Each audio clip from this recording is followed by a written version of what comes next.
बिस्मिल्लाहिर्रहमानिर्रहीम। अस्सलामु अलैकुम।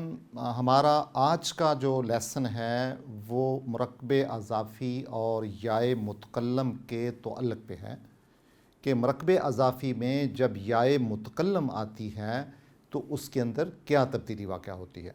नाज़रीन, इससे पहले कि हम मुरक्बे अज़ाफ़ी और याए मुतकल्लम के तअल्लुक़ को समझें, हम कुरान हकीम की चंद एक आयात पर गौर करते हैं। मिसाल के तौर पे सूरा अल अनाम की आयत है, कुल इन्ना सलाती व नुसुकी व महयाया व ममाती लिल्लाहि रब्बिल आलमीन।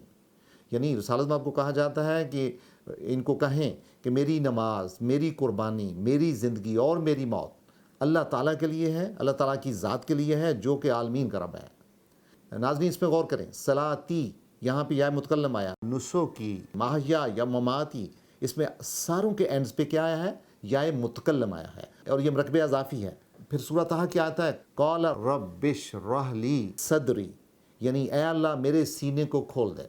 तो नाज़रीन, इसमें ली और सदरी ये दोनों या मुतकल्लम में आते हैं। व यस्सर ली अमरी, और या अल्लाह मेरे कामों में आसानी कर दे। तो नाज़रीन, इसमें ली और अमरी या मुतकल्लम के हवाले से दोनों लफ्ज़ काबिल गौर हैं। व कुल रब्बि ज़िदनी इल्मा, और कह के ऐ अल्लाह मेरे इल्म में इजाफ़ा कर दे। रब्बि ज़िदनी, नाज़रीन मरकबे अज़ाफ़ी है, या मुतकल्लम का सीगा है। क़ाल रब्बि इन्नी दाऊतो कौमी लैलम व नहारा, यानी और हज़रत नूह ने कहा कि ऐ मेरे रब, बिलाशुबा मैं दाऊ तो दावत देता हूँ अपनी कौम को रात और दिन। इसमें इन्नी और कौमी दोनों काबिल गौर लफ्ज़ हैं।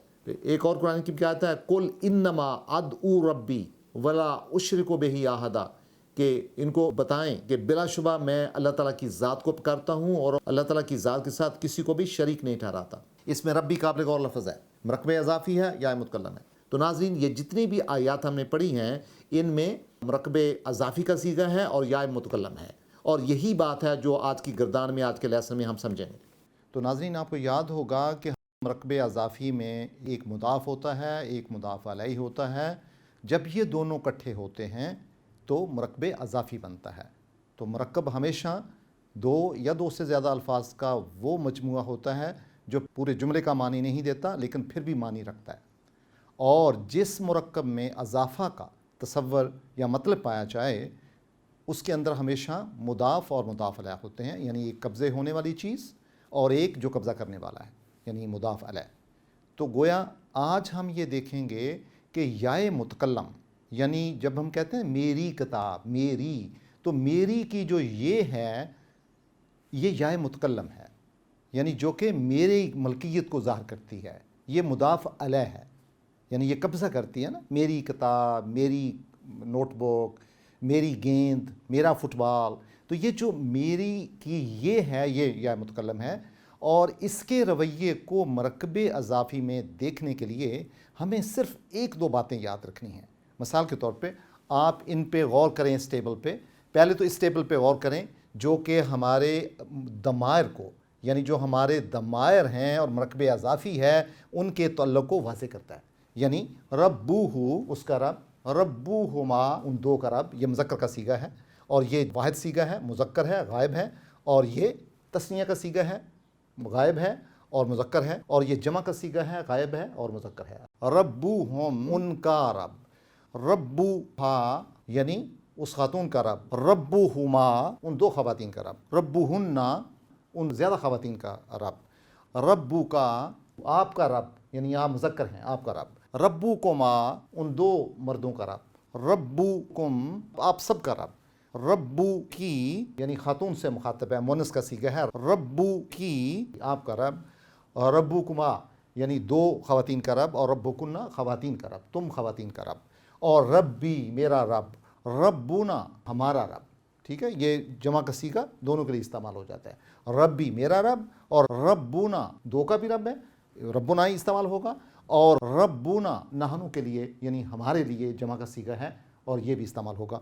अच्छा, ये तो है एक गर्दान जो हमने तहैया किया था कि हम इससे अच्छे तरीके से महफूज रखेंगे कि जब भी हमने मुरक्बे अज़ाफ़ी का सीगा बनाना होगा ज़मायर के साथ तो ये टेबल हमारे जहन में रहेगा। لیکن ایک نقطہ جو سمجھنے والا ہے وہ یہ ہے کہ جب ربی میرا رب آتا ہے تو یہ جو یائے متکلم ہے اس پہ ہم نے غور کرنا ہے.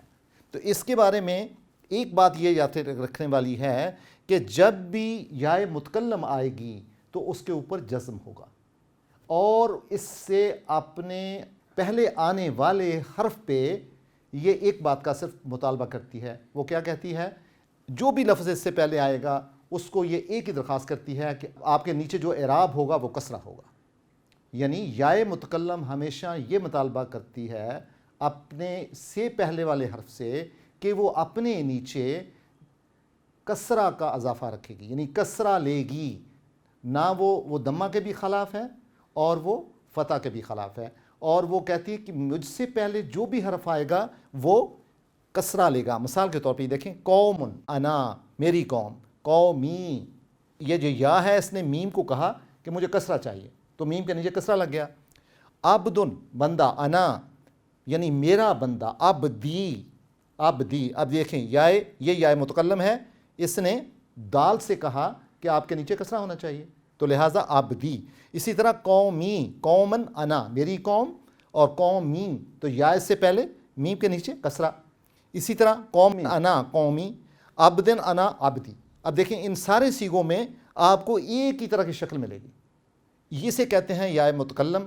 ایک بات ہمیشہ یاد رکھنی ہے جسے آپ ایکسیپشن بھی کہہ سکتے ہیں، یا بہت کم استعمال ہوتی ہے. وہ کیا ہے کہ جب کبھی ایسا اتفاق ہو کہ یائے متکلم سے پہلے فتح آتی ہے، کبھی کبھی بہت کم، اس میں نوعیت ایسی ہوتی ہے جیسے کتابانی پلس انا، یعنی انا میں، یعنی میری 2 کتابیں، تو یہ پھر ہوگا کتابیا.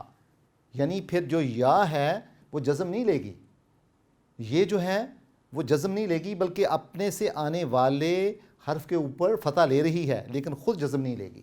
کتاب، یہ سو ہم کہیں گے کتابیا یعنی میری 2 کتابیں. اسی طرح خطایا میری خطا، خطا اور انا میری، مطلب میں، متکلم واحد کی ضمیر ہے. خطا یا انا، تو ان دونوں کو مکس کریں گے تو یہ ہو جائے گا خطا یا. تو آپ نے نوٹ کیا یہاں پہ یا کے اوپر اگر فتح آیا ہے تو پھر یہ کے اوپر بھی فتح آیا ہے، پہلی یا کے اوپر بھی فتح ہے یہ الف یا، اور یہاں پہ اوپر فتح ہے، لیکن یہ بہت کم ہوتا ہے. تو زیادہ جو مین جو نقطہ ہے، جو قاعدہ ہے، وہ یہی ہے کہ یائے متکلم جو ہے وہ ہمیشہ اپنے سے پہلے والے حرف کے نیچے کسرہ لے گی اور خود جزم میں جائے گی. یہ ریلیشن شپ ہمیشہ یاد رکھنا ہے. لیکن کبھی کبھی ایسا بھی ہوتا ہے، اگر ایسا ہوتا ہے تو پھر ہم اس قاعدے کو بھی یاد رکھیں گے. گویا یہ دونوں قاعدے جو ہیں یہ یائے متکلم کے مرکب اضافی میں رویے کو واضح کرتے ہیں. بہت شکریہ.